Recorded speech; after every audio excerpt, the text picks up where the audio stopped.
Welcome, folks, to Chapter 9 on microbial control. So up until this point, we've discussed various types of microorganisms, the characteristics that they have, the environments that they prefer, and also some of the metabolic activity that they perform. And so feel free to pause the video and review some of that content, and also to just take a quick peek at Chapter 9, some of the chapter headings and the outline, so that you can see what we'll be covering today as well.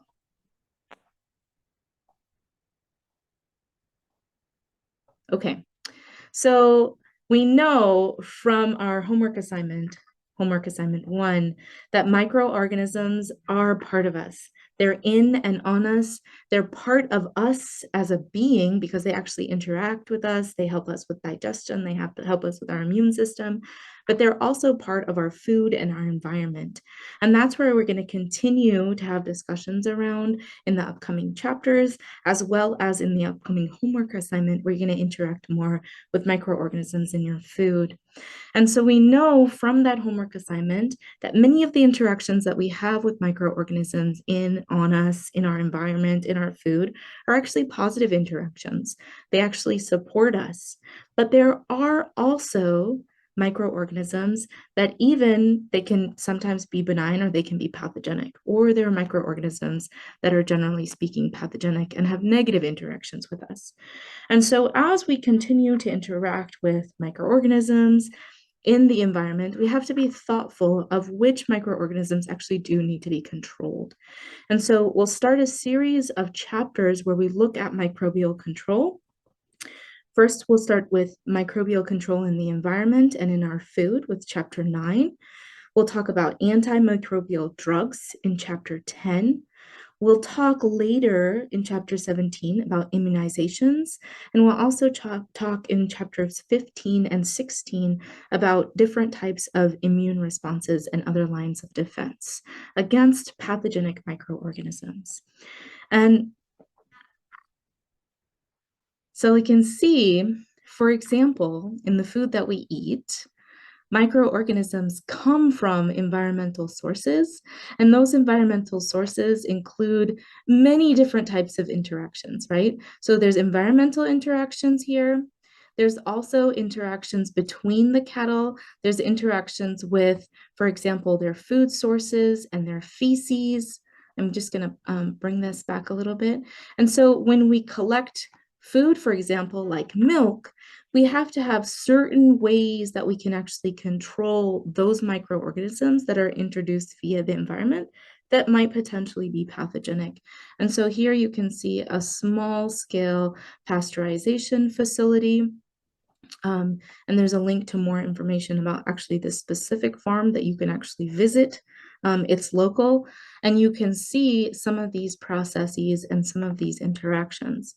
And so when we're looking at our food sources, or we're looking at other interactions that we have with microbial communities, being thoughtful of intaking microorganisms that are generally positive, for example, in yogurt, and controlling microorganisms that are generally negative, like some types of pathogens.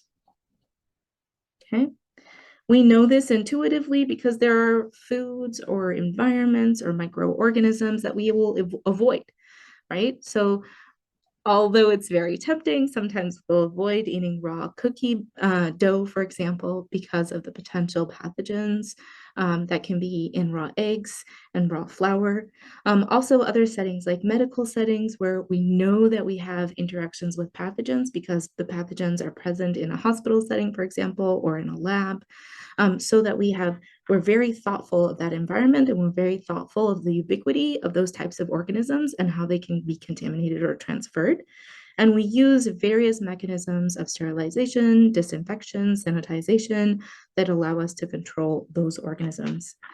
Heating is a really good method, and that's one of the methods that we use for a lot of foods, like this cookie dough batter that has both things like raw eggs that we're very aware of, and even things like raw flour that sometimes we're less aware of. So throughout this discussion, we're going to try to use various types of examples from both foods, the medical setting, and even the home setting to give us an idea of types of microorganisms that we're controlling and methods that we can control them with. Okay, and so that's essentially going to be chapter 9. We'll have a number of outside resources, mostly short videos on various processes or detergent, things like that, that we'll kind of interact with. And I'll let you know when to jump into those videos and Jamboards. The other thing that I want you to do to prep for our discussion is to review table 1 in chapter 9, which goes through some terminology. So sometimes we'll use words like disinfection, sterilization, antiseptic interchangeably, but they do have slight variations in their actual meanings. And so it can be important to use them correctly so that we have a good idea of exactly what is happening at the microbial level. For example, sterilization means, generally speaking, that you don't have any microorganisms, whereas disinfection means that you have lower levels of microbial activity, right? And so just to review those terms, so as we move through our discussions, they'll be familiar to you. So we'll go ahead and welcome you to pause the video here and review that terminology.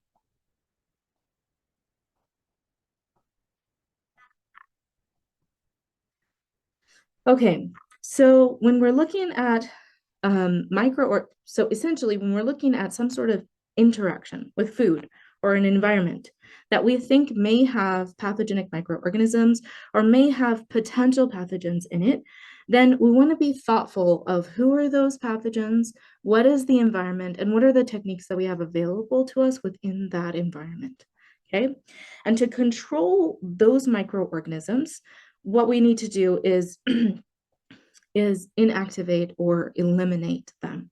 And so microbial death rates essentially are the loss in capacity of, for life, reproduction, and continued viability. So endospores, think endospores, for example, of microorganisms. And so when we look at different mechanisms for eliminating or controlling microorganisms within the environment, they have different rates of effectiveness and microbial death. And oftentimes we'll look at 90 or 99% death rate of microorganisms. But remember, anytime you're using a mechanism to eliminate microorganisms to 90 or 99%, those remaining microorganisms tend to be the most resilient and resistant ones. And so again, coming back to that idea of being thoughtful when we're controlling microorganisms in our environment or in our bodies, so that we're not perpetuating really pathogenic and resistant microorganisms at the same time while killing really beneficial and helpful and altruistic microorganisms. So when we're looking at microbial control, there's kind of two main ways that you're actually controlling or killing the microorganism. One is through alteration of the cell membrane and the cell wall. And so cells are just kind of like bags of liquid, and that cell membrane or that cell wall is what's holding it all together. And so if you think of a balloon, of course, it's much more complex than a balloon, but if you're able to perturb that barrier between the organism and its environment, then you can actually leak those cell contents out of the cell, and then it's no longer a separate living entity from its environment. It's a dead organism or a non-functional organism. So that's the first way. The second way is actually to impact its metabolic activity by denaturing the enzymes within it. And so we had talked previously about the shape of enzymes being really essential. Same for nucleic acid or genetic information. That shape is really essential. And if there are chemical or physical pressures on that shape, then it can actually destabilize the shape and it will no longer be functional. And so this image can be really helpful thinking about the shape, the correct shape of any structure being essential to its function. So if you have a bridge here where there's an emergency and that bridge collapses where the ambulance is on one side and the emergency is on the other side, then that structure no longer can serve its function. And so it's the same thing for macromolecules like proteins and genetic information within the cell. If there is high temperature or high or low pH or other chemical environmental factors that destabilize those structures, then they can no longer be functional.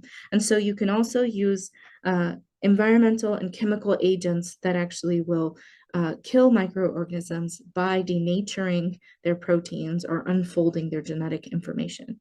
And honestly, oftentimes the chemicals or the procedures that we use will do both.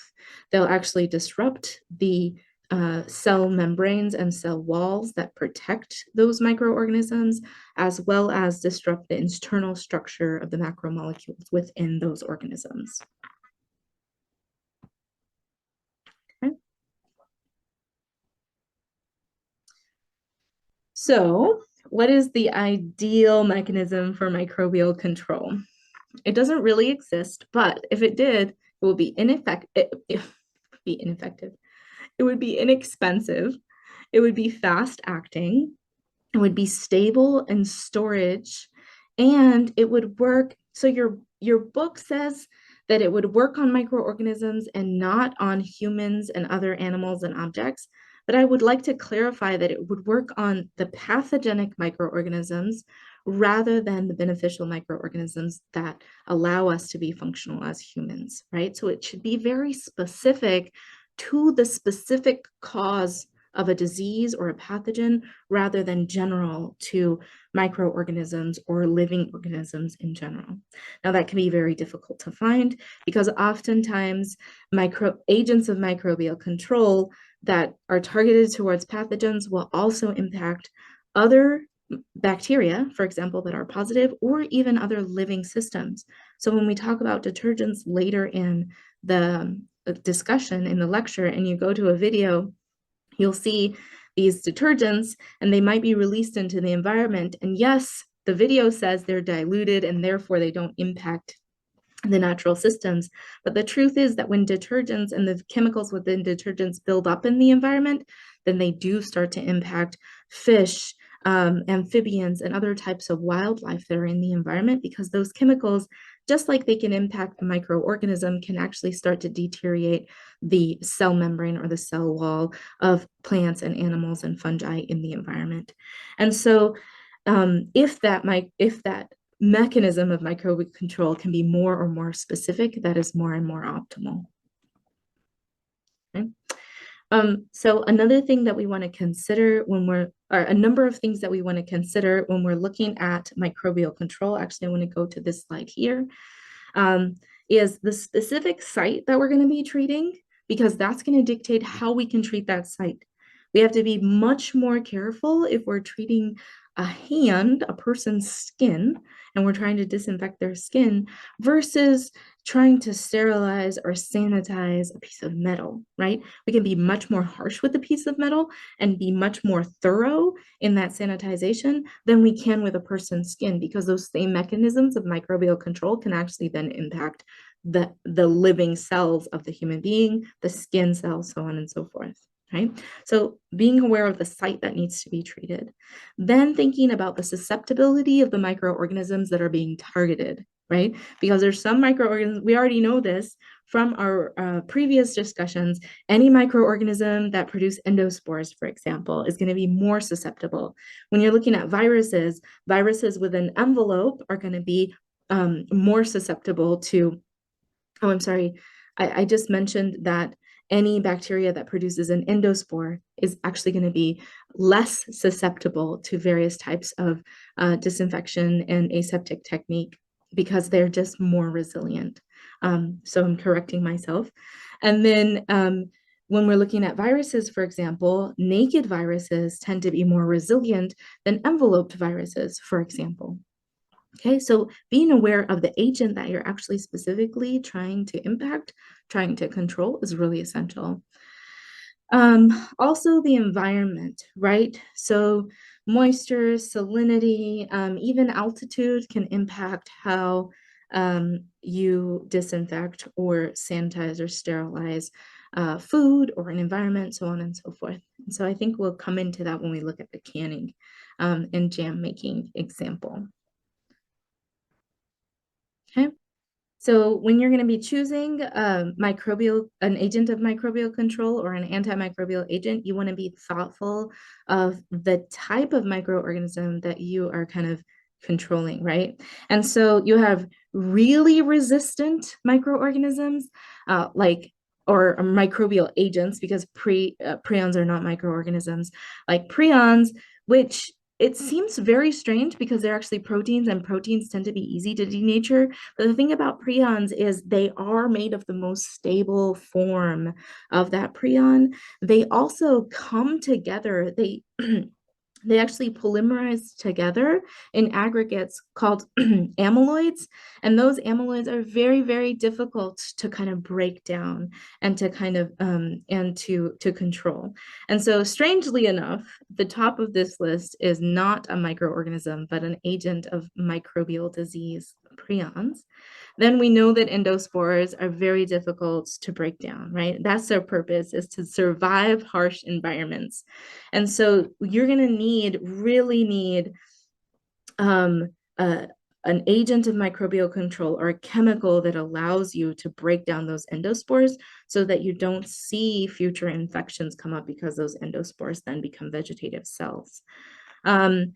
And so endospores have actually been found in mummies. They've been found for decades existing within the soil. I mean, endospores are really, really resilient. Also, we don't talk a lot about protozoa, which are eukaryotic, unicellular organisms, that some of which are pathogenic. But there are protozoa that actually form a cyst, which is kind of like it's kind of a protective stage in their lifestyle that allows them to be resilient against harsh environments. And then in the middle, you have things like fungal spores and vegetative bacterial cells, so on and so forth. And at the very bottom here, if you remember our discussion on, at the very bottom here, you remember our discussion on viruses, enveloped viruses, they have this phospholipid bilayer around them that allows them to essentially evade the immune system, but also it makes them more susceptible to toxins and various antimicrobial agents, so on and so forth. And so they tend to be really easy to disinfect, okay? Whereas naked viruses, which are kind of earlier, small non-enveloped viruses, are much more hardy and much more resilient. And that's why with something like the norovirus, you need actually intermediate or higher level germicides, which we'll talk about in a minute, to actually break them down than you do some of these enveloped animal viruses that are much easier to break down.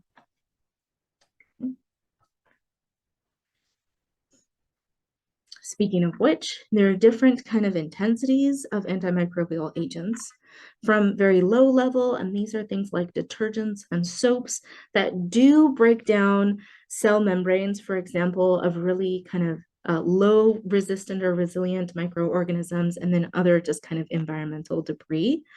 But they do not break down any bacteria with endospores. They don't kill most fungal spores. I mean, some of these hardier agents that we had talked about here, some of these hardier microbes and microbial components won't be broken down by these low-level germicides, just like a detergent, right? You need something much more effective.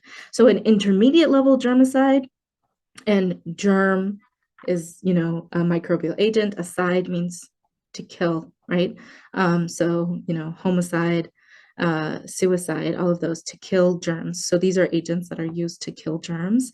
An intermediate one would be like alcohol. Okay, so like ethanol will actually can disinfect many types of pathogenic agents, different types of bacterial pathogens that kind of exist in a vegetative state but don't have endospores, but not all of them. The high level germicides are chemicals like very concentrated chlorine or different types of chemical compounds that have chlorine in them, for example, that actually really are just really effective at breaking down cell walls and cell membranes and deactivating enzymes and various components of the cell. And so these are the ones, these very high level germicides that you will need if you have something like a C. diff infection in a hospital, or a norovirus that is very infectious, like folks, if you've ever been at a party where there's a norovirus, it just spreads really quickly. And even in an environment that seems to be clean, right, you actually need these higher levels of germicides. So for example, norovirus, the CDC recommends that you allow any surface that's been touched by vomit from somebody who's sick to cover it in a concentrated chlorine solution and let it sit for 5 minutes before you feel safe that that virus has actually been neutralized, that threat has been neutralized. And so these are high level germicides that are really getting at these much more difficult infectious agents, or a C. diff endospore, for example. If somebody, even, this can be a naturally occurring bacteria within folks' microbiome in a small subset of the human population. And then if it gets into, a hospital setting, for example, then it can spread and it can cause even, later disease because of those endospores becoming vegetative state. And so being really thoughtful of sterilization and sanitization of that area with a high level germicide is really essential for these really resistant and resilient microbial agents. Also considering those same chemicals that we're using, like ethanol, for example, or chlorine within the environment, right?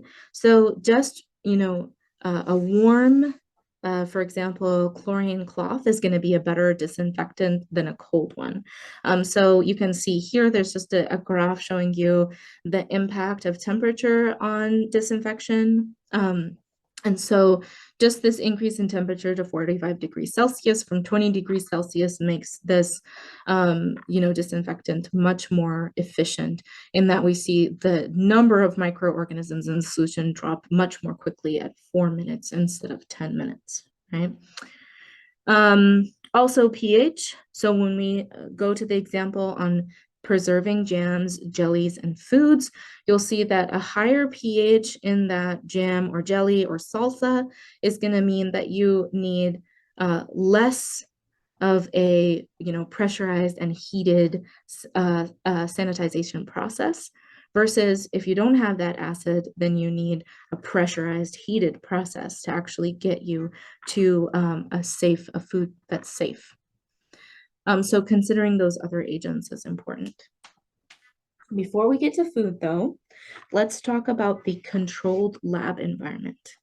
Okay, so when we're looking at microbial labs, each lab has its own purpose. So in our microbial lab, our lab is to get familiar with the various techniques around microorganisms, some of the different characteristics of microorganisms, and become familiar at a basic level with these concepts.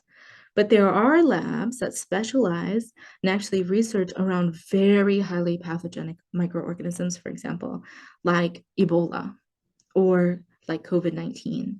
And so depending on what the purpose of the lab is, there are very specific techniques, very specific precautionary methods that have to be taken within that setting.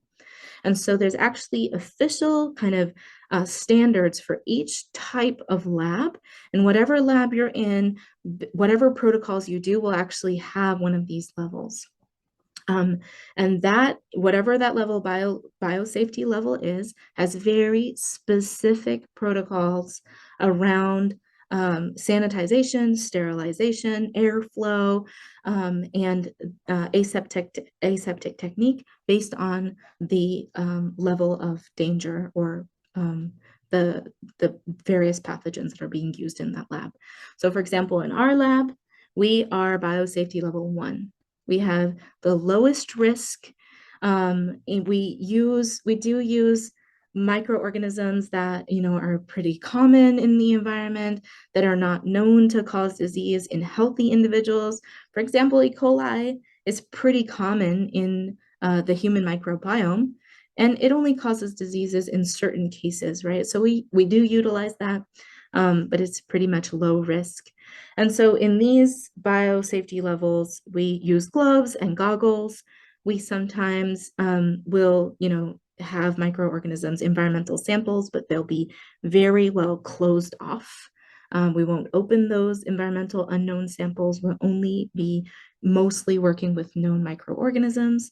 Whereas if you go to some other universities will actually have biosafety level 2, where we can work with things like Streptococcus aureus, Salmonella. But that also means that those labs are fitted with hoods.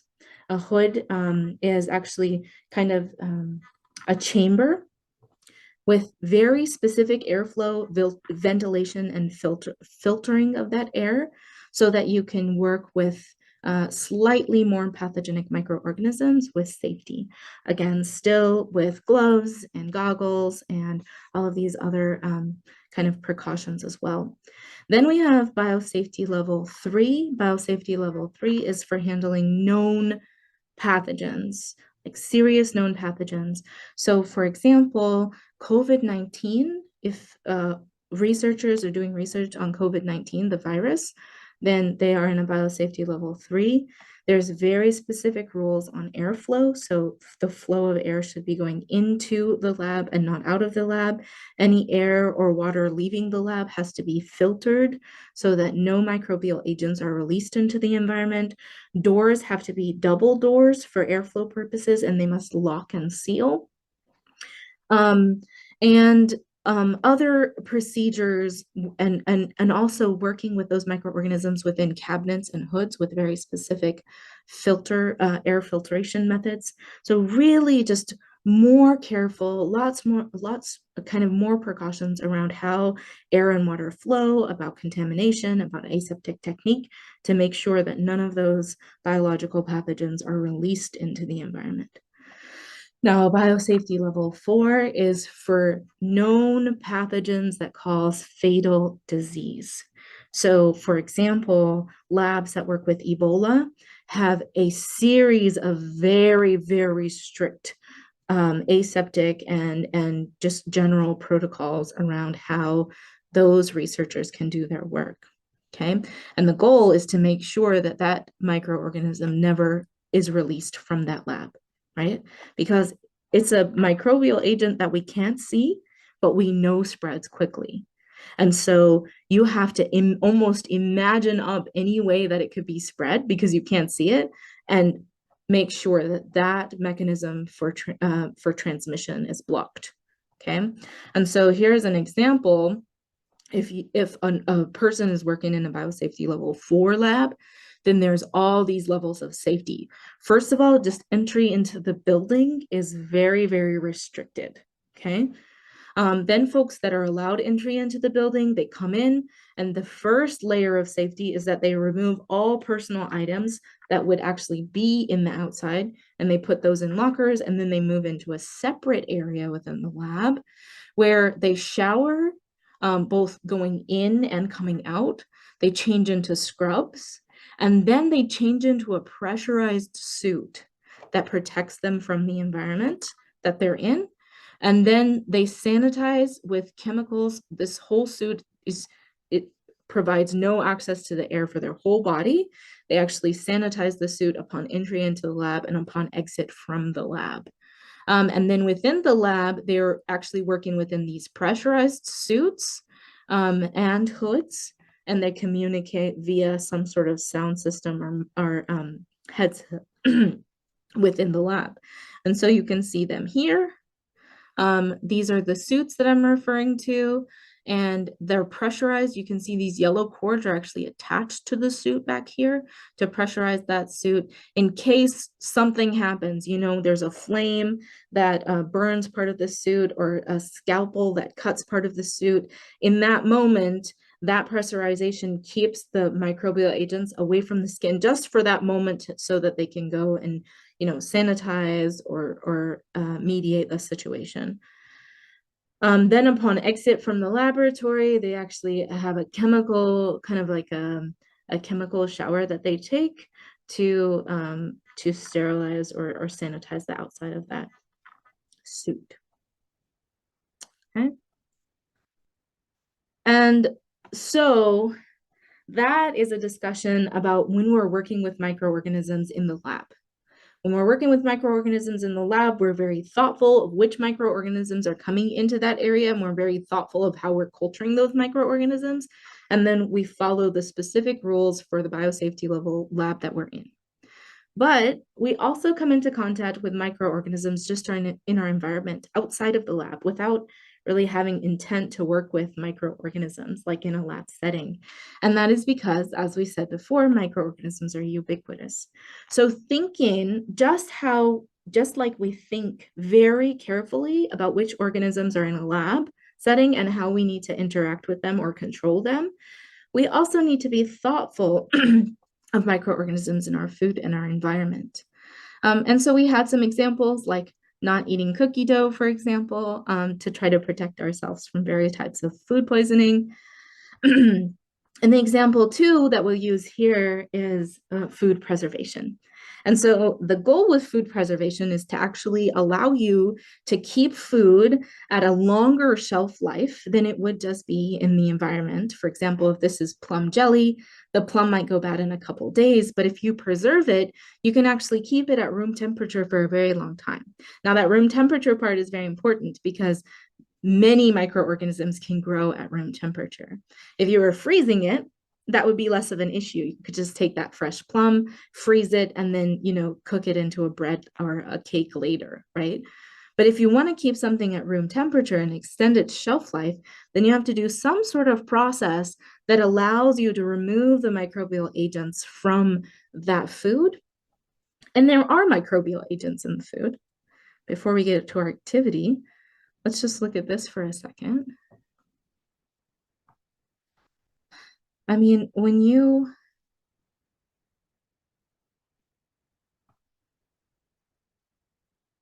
are just cooking, when you're just collecting various food items, like here, and you're looking at, this just a harvest of plums, right? There are a lot of interactions with the environment, different types of soil, different types of dust. There's actually fungi that grow on these plums, right? So lots of interactions with the environment and definitely has a microbial load on it. And so being thoughtful of how those interactions are occurring is really essential during food preparation. And so let's go back here and share this screen. 1 second.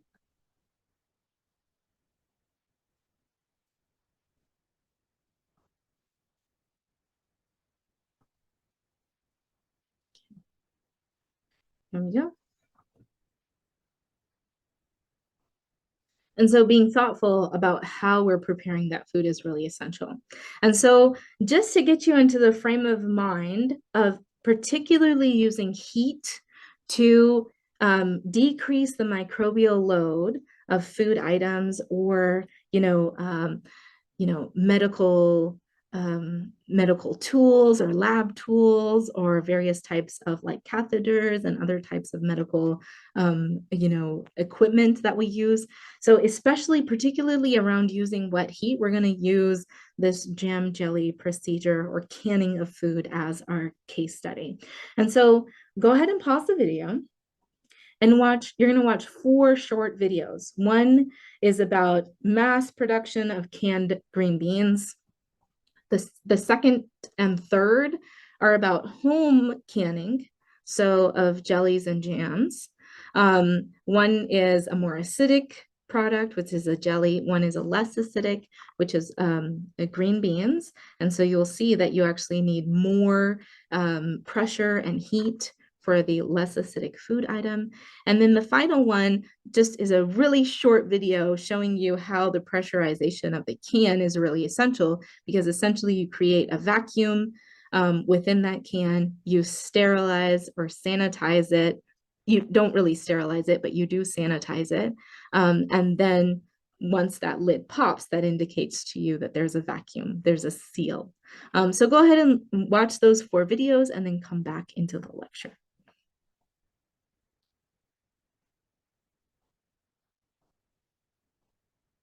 Okay, welcome back. So you saw there that there are different conditions that are being controlled within all of these different food processing methods, right? The different people in the videos were talking about control of heat, control of pH, control of pressure, right? And so go ahead and interact with the Jamboard and put some of those various types of control, environmental control that were being used to essentially sanitize or disinfect those food items. Okay. If the Jamboard is full, don't worry. The second page of the Jamboard is another activity. As long as you interact with one of those 2 slides, then you'll get participation points for this lecture. So go ahead and interact with the Jamboard and come back in. Okay, so those different mechanisms or those different environmental conditions that were discussed in those videos are what we're going to talk about here, right? And so when we're using heat, we use heat to essentially break apart the integrity of the cell membrane and the cell wall, as well as denature the proteins, and that's what actually kills the microorganisms.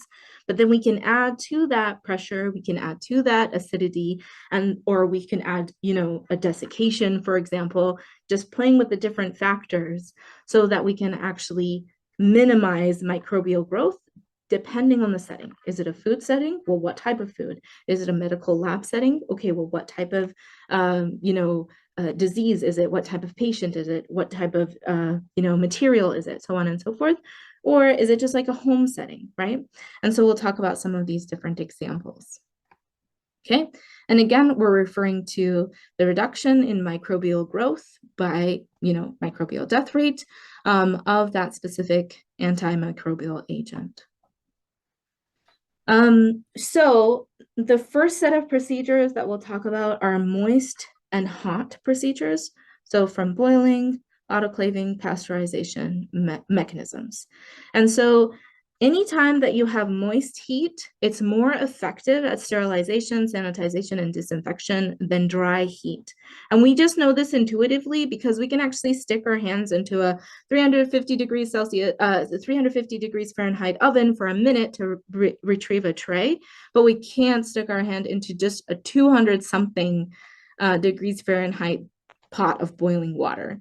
And it's just that medium, that aqueous medium allows for the transfer of heat much more efficiently than a gaseous medium. And so generally speaking, moist heat is more effective, but we will also talk about dry heat as well, because there are some cases in which we can't use moist heat. So first, just a basic boiling. And oftentimes, if you have contamination of water with microbial agents, microorganisms, contamination with like lead and chemicals is very different, but contamination with microbial agents, boiling that water, if those organisms are not endospore producing, tends to be effective, right? So for example, E. coli, salmonella, those can just be boiled out of a food item. In fact, in one of my previous labs, we would actually test chicken samples from the store, and salmonella is pretty prevalent. But when you actually cook that food, then they're killed off and it's not a problem. That pathogen is neutralized.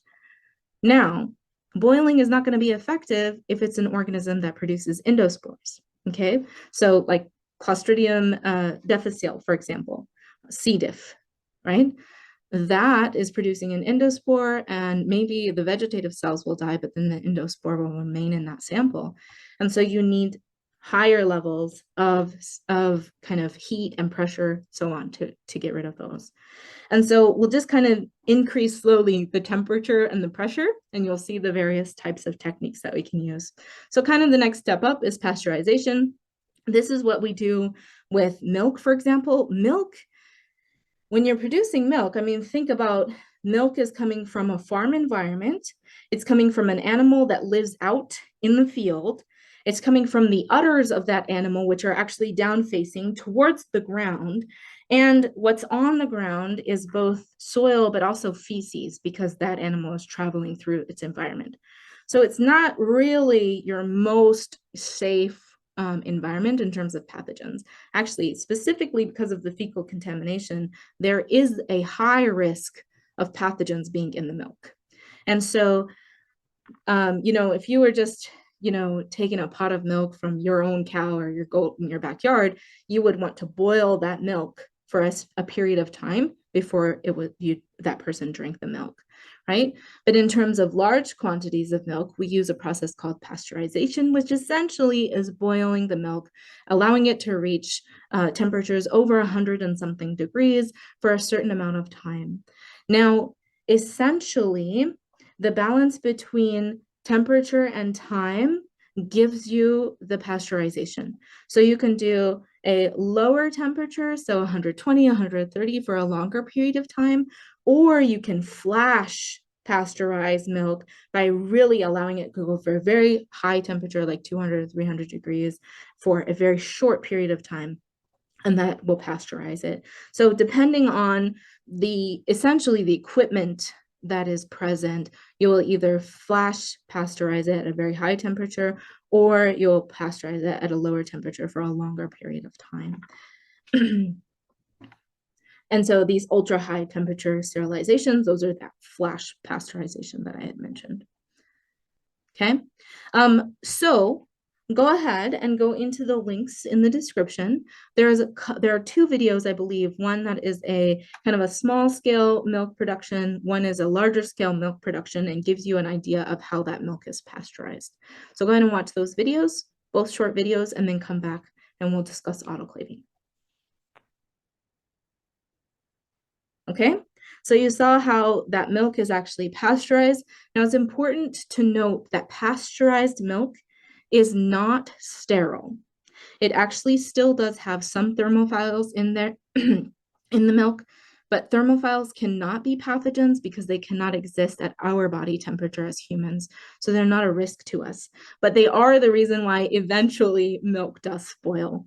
So because of their metabolic activity. And I think in the video, the farmer, he kind of says that it's sterile, and then he comes back and says that there is metabolic activity in the milk. And what he's getting at, but maybe doesn't understand the mechanics of, is that there are thermophiles that are still in there. They're still alive. They're still metabolically active, and they're still processing the milk, but they are not pathogenic to us as humans. And so as long as that milk is refrigerated, is actually safe even after it turns into buttermilk or it becomes sour. So oftentimes people would just use soured milk as buttermilk in baking, so on and so forth, and it's still safe. The caveat to that, though, is that the milk was never left open on the counter at room temperature for a long period of time, because then it could actually be contaminated with microorganisms from the kitchen or from the air that it was surrounded by, and then you don't know if those microorganisms are pathogenic or not. I think there's a fun optional video related to that at the bottom of the description as well.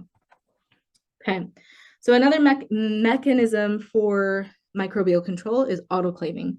Autoclaving tends to be a mechanism that we use not with food, but within the medical and lab settings. And this allows us, because with food, you might actually destroy the food using autoclaving. And so this tends to be something that we're using for sterilizing lab and medical equipment, for example, right? And this is literally a machine, I'll show it to you, that just takes, here we go, the sample or the equipment to a very, very high temperature and pressure, and it only takes about 15 minutes to autoclave, various tools or a broth. The broths, for example, the media that we grow our microorganisms on are first autoclaved, and then they're brought down to room temperature so that they're completely sterile, right? Autoclaving, that high temperature plus the moisture, because there's actually steam that runs through the autoclave, plus the high pressure, that should sterilize everything, including endospores and including naked viruses, long periods of time, autoclaving prions will neutralize prions, although prions are still problematic sometimes, even with high pressures as well. Okay. Okay. This sterility indicators are very similar to what you saw with the jar, but essentially that change in pressure that will break a small piece of glass in, autoclaved container or something like that, then that will indicate to you that actually that media has reached the correct pressure and temperature and is sterile. Similar to the way that the little can jars pop, and that indicates the change in pressure, and that jelly or that food preserved is actually food safe. Okay, so those are the mechanisms that are moist heat, that involve moist heat. And we said moist heat tends to be more effective at disinfection, sterilization, and sanitization. But there are some times when you can't use moist heat, like metal tools, for example, or a powder that's being sterilized, or other types of of examples like oils, for example, that do need to be sterilized, but they need dry heat. Now, we do this all the time, right? We sterilize our loops, which are metal. They wouldn't respond so well to moisture, but we just sterilize them with a flame, right? And there are other mechanisms similar to like autoclaving that can bring equipment or various, substances like powders to a very high temperature and pressure, but without the addition of moisture. And these tend to be called incinerators. Okay. So that's one end of the discussion, is high temperatures and, including but not limited to moisture, pH, and pressure. Now, you could go to the other spectrum too. Microorganisms tend to live in moist environments, and they tend to be moist themselves because they're little bags of water, essentially, right? So desiccation or cold temperatures is another way of preserving foods or limiting microbial growth.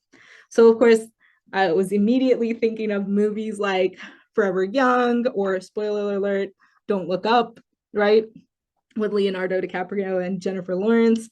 But these ideas that humans could actually be preserved in this way, where they could kind of be, in cold temperatures, or maybe, kind of cold, dry temperatures or environments, and they could actually be preserved forever, right?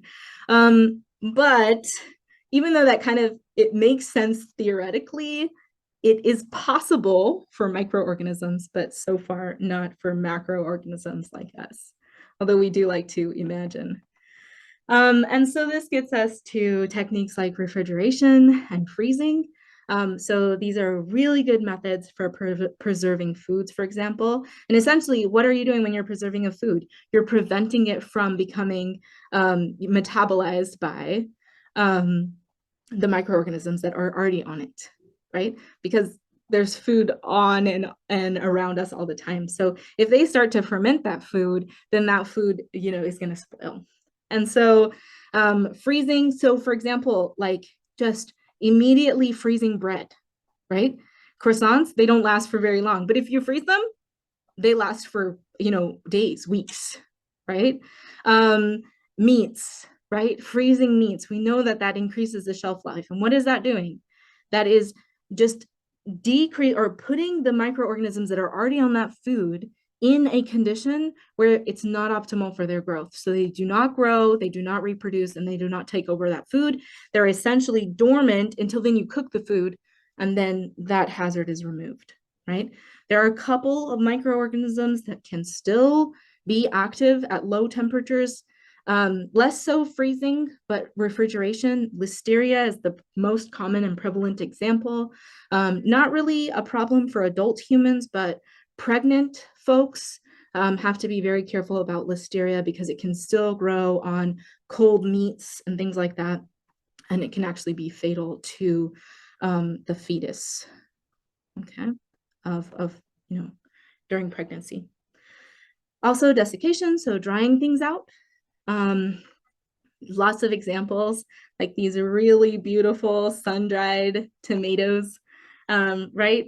And that also can preserve food because essentially, again, you're removing those essential environmental conditions for microbial growth. And so the microorganisms that are on those foods are then inactive, and they do not accumulate, and they do not metabolize, and they do not take over the food and spoil the food, at least for a period of time. Sometimes there's spoilage later on. Okay. We'll come back to drying out in a minute when we add salt to this discussion, but a couple of other mechanisms for microbial control: filtration. So just really, really very thin filters or very small filters that don't allow for the passage of pathogens. You can have filters that will filter out even the size of a virus. Prions are a little bit more difficult because they're very, very small. And actually, filtration is a requirement, if we remember from some of those biosafety levels, where we have to, in 3 and 4, biosafety levels 3 and 4, there has to be filtration of any air or liquid or water that comes out of that facility to make sure that we're not reintroducing those pathogens into the environment. We are also really, really, really, unfortunately, familiar with filtration, right? Because of masks, okay? A paintball mask, its purpose is not filtration, right? A paintball mask, its purpose is protection from really large objects, right? But it's not filtration of microorganisms. Whereas a correctly worn N95 mask is. It is actually capable of, based on kind of the way that it's developed, to have really, really small kind of holes within that material. And it does tend to filter out microbial agents when worn correctly, of course. And so this discussion is something that we are very familiar with, right, in terms of filtration. Okay, so we've talked about disinfection, sterilization, and sanitization using moist heat. We've talked about using dry heat. We've talked about using cold temperatures, and we've talked about using desiccation. We've also talked about filtration, but I want to go back to the desiccation. Another way of controlling microorganisms is through controlling the kind of osmotic tension within a sample, and usually that's done through salt. So I'm assuming that some folks in this class have actually seen in real life this sign. If you've taken a trip to the beach, you might have seen this jerky store on the way to the beach, the coast. And so jerkies are a really good example where you're combining desiccation and salt, which is essentially removing the water from the cells of that food to preserve that food over long periods of time. Okay. And so, this basically helps, like we said, produce environmental conditions that really just are not favorable for microbial growth generally. And they preserve the shelf life of that food item. Okay. There are other mechanisms for microbial control that are not using heat and pressure and salinity and desiccation. So for example, radiation. So, any source of like UV or X-rays that has a very, very short wavelength, and that wavelength essentially has more energy in it, or those wavelengths have increased energy in them, and that can actually disinfect, sterilize, sanitize, depending on the the wavelength being used of various items. This is essentially what we do with our goggles in the lab, right? We put our goggles under UV for 15 minutes, and then they're sterilized and they're ready for use. Also, this is done oftentimes with food. So various types of UV light or X-ray light will kill many of the microbial agents on the food, and that prevents spoilage. Okay. So here's just some more information. There's other ways of preventing food spoilage. that involves chemical methods. And so this will actually lead us into our next discussion of chemicals that we use in lab settings and medical settings that allow us to, sterilize or sanitize our tools, our equipment, our environment. But there's a really cool example from my colleague at the University of Portland who actually put together a business and made a product of a mat that you can put in your refrigerator, and that mat has within it chemicals that are antimicrobial. And so it's a plastic, or it's actually a silicone mat, and it has within it these antimicrobial agents. Of course, they're not as potent as the one we're about to discuss, but they do decrease the microbial load on the food because there's always microorganisms on your food. And that, increases shelf life and decreases spoilage. So go ahead and pause the video here and just watch their fun little video intro that they did a couple years back when they were collecting funds for their project. Okay, so welcome back. So the chemicals you saw in that video allow for microbial control within the kitchen, but there are a number of other chemicals that we can use in the laboratory or medical settings for this as well.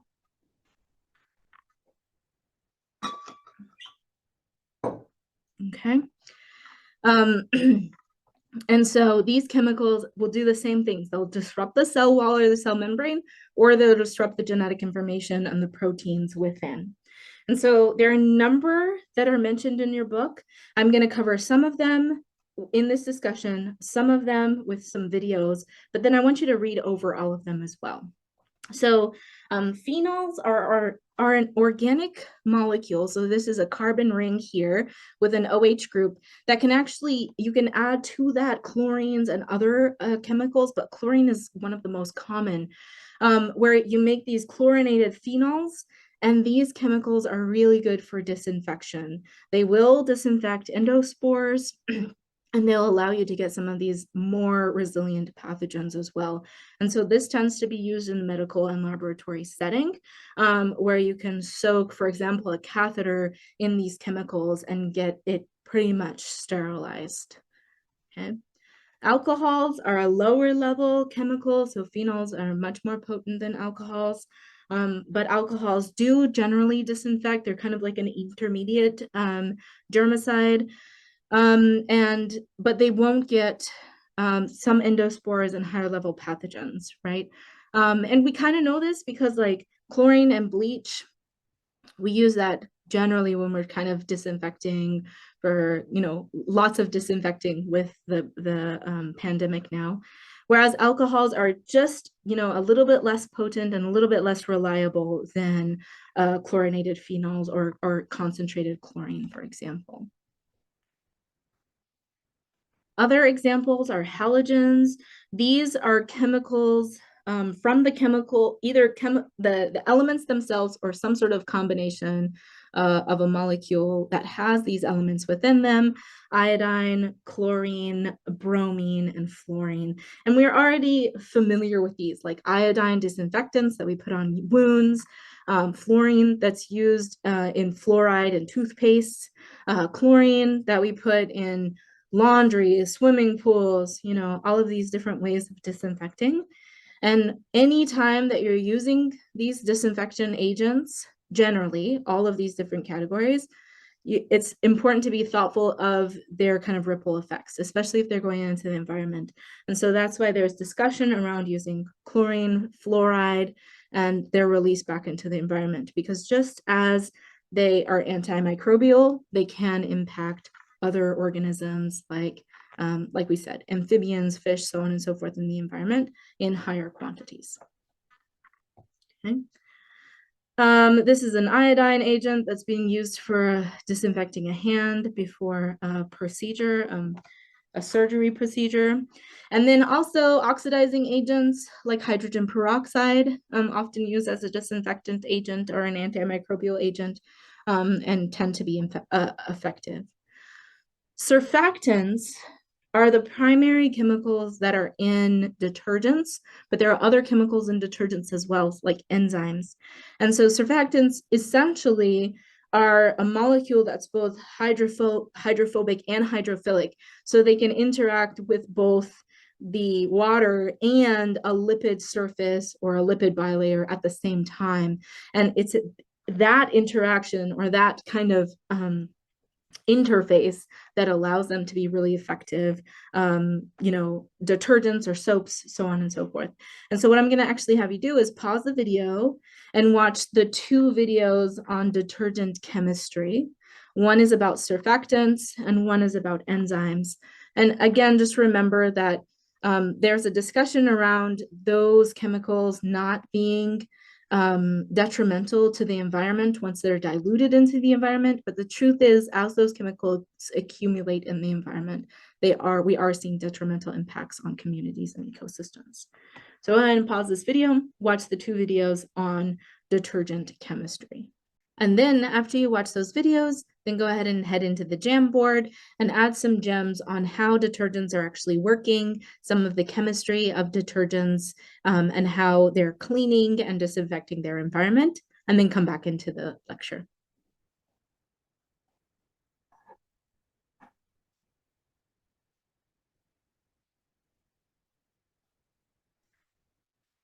Okay, welcome back. So there are a couple of other chemicals that are discussed in your lab, in your chapter. So please read over those. And we'll go ahead and close out our discussion here with this slide. So when you're using an antimicrobial agent for the environment, it's important to know at what concentration you need to use that chemical. And there are a number of different methods that are discussed in your book.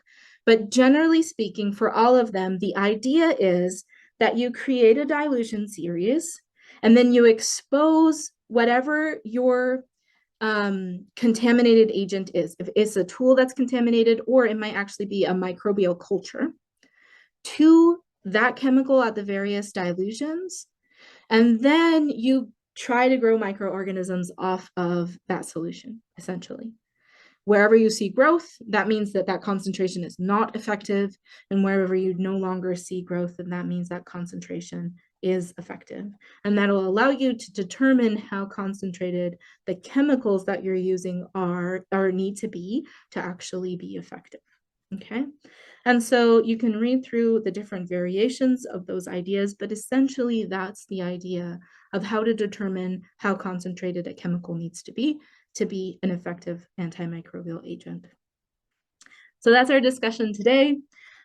We kind of covered the different kind of looking at the microorganisms, looking at the environment, looking at the surface that's being contaminated, and considering how we can disinfect, sanitize, or sterilize that surface. Then we talked about different methods for achieving that. Heating methods, desiccation methods, cold methods, chemicals that can be used. And we also tried to relate that to food production, food safety, medical techniques, as well as just kind of home cleaning with the detergents, right? So think about, as you're moving through your day or moving through your work, how these different sanitization methods or sterilization methods or disinfectant methods are useful to you in your daily life or in your career, and how they prevent the spread of potential pathogens throughout the environment. But also consider the impact of those agents on non-target microorganisms or non-target macroorganisms, because it's within that balance that we will find the most efficient use of antimicrobial agents. Okay, we will continue this discussion